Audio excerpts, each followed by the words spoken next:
ఎరమల కుదురు శివాలయం దగ్గర వాటర్ అనేవి ఇల్లు మొత్తం మునిగిపోయాయి. ప్లేస్ మొత్తం మునిగిపోయాయండి. ఖాళీ ప్లేస్ మొత్తం ఫుల్ అయిపోయాయి వాటర్. మా ఇంటి దగ్గరికి వచ్చేసాయి. 3rd ఫ్లోర్లో ఉన్నామండి మేము. 1st ఫ్లోర్ మొత్తం మునిగిపోయింది.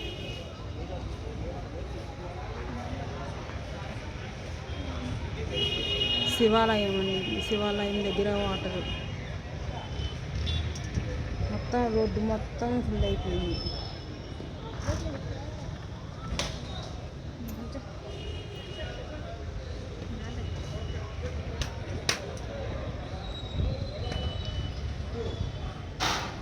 రోడ్డు మొత్తం ఫుల్ అయిపోయిందండి.